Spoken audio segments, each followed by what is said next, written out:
મહાશિવરાત્રી 2025 સોમનાથમાં પ્રાર્થના, પૂજા અને પુણ્ય અને પ્રસાદનો અભૂતપૂર્વ આયોજન કરાયું છે. મહાશિવરાત્રી 26 ફેબ્રુઆરી સવારે 4 વાગ્યાથી સતત 42 કલાક ખુલ્લું રહેશે. સોમનાથ મંદિર પ્રથમ જ્યોતિર્લિંગ દેવાધિદેવ સોમનાથ મહાદેવના સાનિધ્યમાં મહાશિવરાત્રીના પર્વ પર 42 કલાક સતત ધર્મોત્સવ ઉજવવામાં આવશે. શિવરાત્રી પર્વ વર્ષના સૌથી વધુ ભક્તો સોમનાથ મંદિરમાં દર્શને પધારતા હોય છે. ગત વર્ષે પણ મહાશિવરાત્રી પર 2 લાખથી વધુ શ્રદ્ધાળુઓએ સોમનાથ મહાદેવના દર્શન કર્યા હતા. ત્યારે ભાવિકોના મહાસાગરને ધ્યાને લઈને સોમનાથ ટ્રસ્ટ દ્વારા ટ્રસ્ટના અધ્યક્ષ દેશના યશસ્વી પ્રધાનમંત્રી નરેન્દ્ર મોદી સાહેબના વડપણ હેઠળ સચિવના માર્ગદર્શન હેઠળ ઉત્તમ યાત્રી વ્યવસ્થા કરવામાં આવી છે. પ્રત્યેક મહાશિવરાત્રીની જેમ સવારે 4 વાગે સોમનાથ મંદિરમાં ભક્તો માટે ખોલવામાં આવશે. સવારે 7 વાગે આરતી કરવામાં આવશે. ત્યારબાદ ટ્રસ્ટ દ્વારા ધ્વજા પૂજા તેમજ પાલકી પૂજા 9:30 કલાકે સમગ્ર મંદિર પરિસરમાં સોમનાથ મહાદેવનું સ્વરૂપ પાલખીમાં બિરાજમાન કરી દર્શનાર્થીઓ માટે પાલખી યાત્રા યોજવામાં આવશે. વહેલી સવારથી સોમનાથ ટ્રસ્ટની પરંપરા અનુસાર સોમનાથ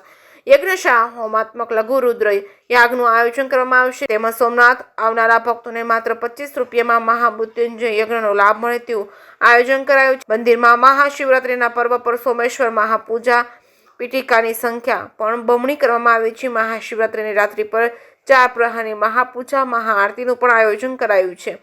જે કે શ્રી ગુજરાતી સાથે મહેશ વાજા, સોમનાથ.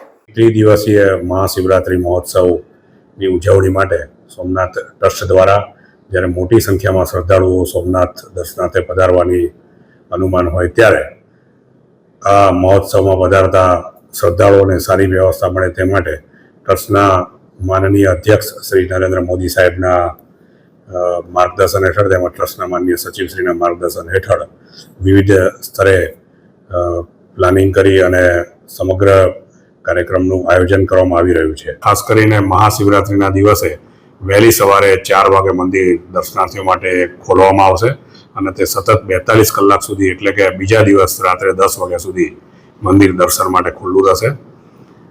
સવારે સૌપ્રથમ ટ્રસ્ટ દ્વારા ધ્વજારોહણ કરી અને પૂજાનો શુભારંભ કરવામાં આવશે. તેવી જ રીતે 8:30 વાગે સમુદ્ર પથ ઉપર સોમનાથ ટ્રસ્ટ દ્વારા આયોજિત પાર્થિવ પૂજન કરવામાં આવશે. ખાસ કરીને છેલ્લા 2 વર્ષથી ટ્રસ્ટ દ્વારા પાર્થિવ પૂજનની વિશેષ પૂજાનું આયોજન કરવામાં આવી રહ્યું છે. ત્યારે આ વર્ષે મોટી સંખ્યામાં લોકો આ પૂજામાં જોડાયા છે અને હજુ પણ લોકો દ્વારા આ પૂજા નોંધાવવામાં આવી રહી છે. તેવી જ રીતના સોમનાથ ટ્રસ્ટ દ્વારા જે માત્ર 25 રૂપિયામાં ઓનલાઈન બિલ્વ પૂજા ની વ્યવસ્થા જે ગોઠવવામાં આવી છે અને આ પૂજા નોંધાવ્યા બાદ લોકોને ઘરે નમન, ભસ્મ અને રુદ્રાક્ષનો પ્રસાદ ટ્રસ્ટ દ્વારા પહોંચાડવામાં આવે છે. આ પૂજા પણ 3 લાખથી વધારે પૂજા આ વખતે નોંધાઈ છે.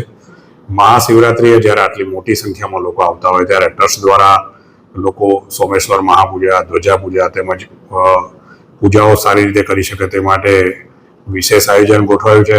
સોમેશ્વર પૂજાના સ્લોટ પણ ડબલ કરવામાં આવે છે અને ટ્રસ્ટના મંદિર પરિસરના સંકીર્તન હોલમાં પણ વિશેષ પૂજા માટેની વ્યવસ્થા ગોઠવવામાં આવી છે.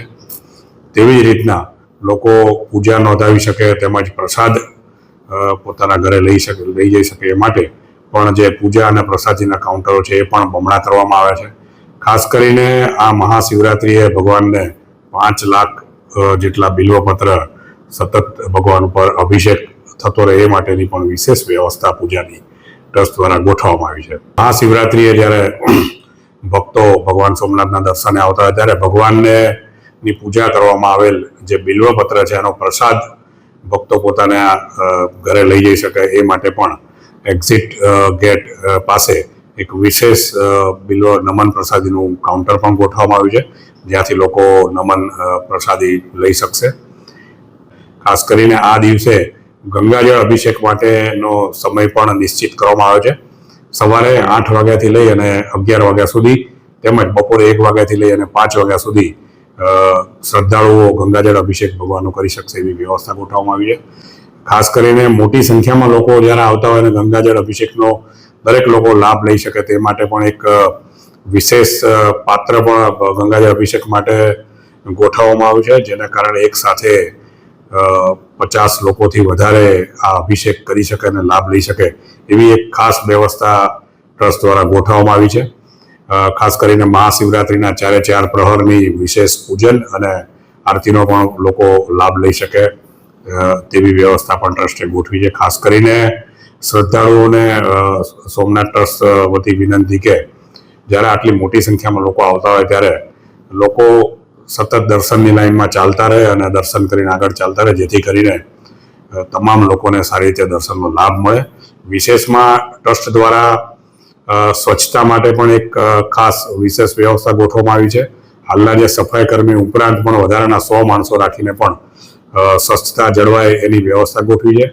વિશેષ સફાઈ માટેનો એક સ્ટ્રાઇકિંગ ફોર્સ પણ તૈયાર કરવામાં આવે છે વ્હીકલ સાથે, જેથી કરીને એના મોબાઈલ નંબર પર સંપર્ક કરવાથી પણ કોઈ પણ જગ્યાએ ત્યાં કચરો કે તેવું પડ્યું હોય તો આ ફોર્સ તુરંત ત્યાં પહોંચી અને એની સફાઈ કરશે એવી આ વિશેષ વ્યવસ્થા ગોઠવવામાં આવી છે. મોટી સંખ્યામાં જ્યારે વ્હીકલને આવતા હોય ત્યારે પણ સોમનાથ ટ્રસ્ટ દ્વારા પાર્કિંગની પણ એક વધારાની વિશેષ વ્યવસ્થા ગોઠવવામાં આવી છે.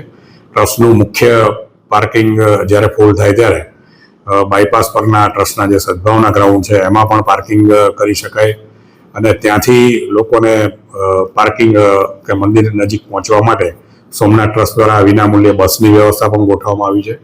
જ્યારે એસટી વિભાગ દ્વારા પણ વિશેષ ઇલેક્ટ્રિકલ એર કન્ડિશન બસની વ્યવસ્થા ગોઠવી અને સોમનાથ તેમજ આસપાસના મંદિરો, ભાલકા તીર્થ, રામ મંદિર, ગીતા મંદિર, ભીડિયા મંદિરની પણ લોકો દર્શને જઈ શકે તે માટે એક સાઇટ સીઈંગની વ્યવસ્થા પણ ગોઠવવામાં આવી છે. આ બસ છે દર અડધો કલાકે હમીરજી ગોહિલ સર્કલથી ઉપડશે અને તેનો લાભ લોકો ત્યાંથી પોતાની ટિકિટ બુક કરી અને લઈ શકશે.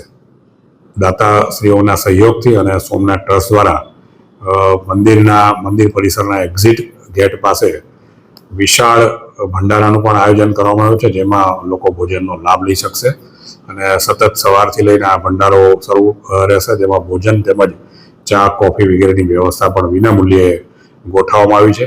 જ્યારે આટલી મોટી સંખ્યામાં લોકો આવતા હોય ત્યારે આરોગ્યના સ્ટોલ પણ અહીંયા એની પણ વ્યવસ્થા કરવામાં આવી છે.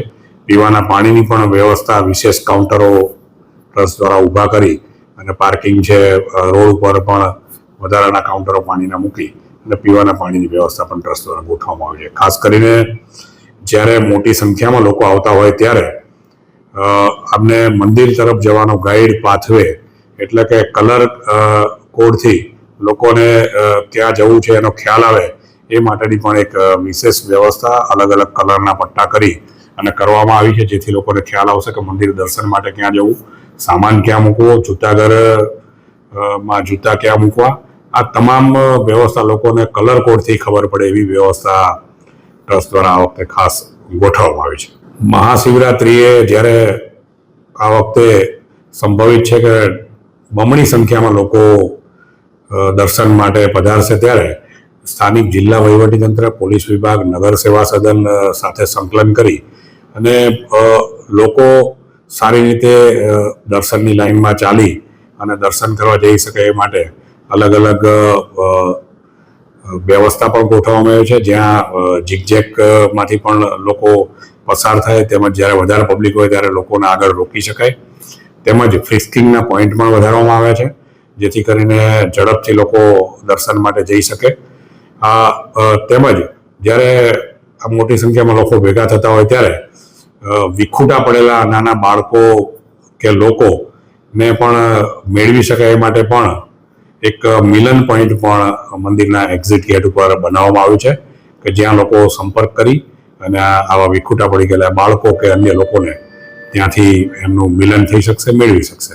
સરકારશ્રીના પ્રવાસન વિભાગ દ્વારા પણ આ 24, 25 અને 26 એમ 3 દિવસ વિશેષ સાંસ્કૃતિક કાર્યક્રમનું આયોજન કરવામાં આવ્યું છે. ખાસ કરીને આ 3 દિવસ ત્રિવેણી સંગમની મહાઆરતીનું આયોજન કરવામાં આવ્યું છે, જે સાંજે 7 વાગે ત્રિવેણી સંગમ ખાતે મહાઆરતી કરવામાં આવશે.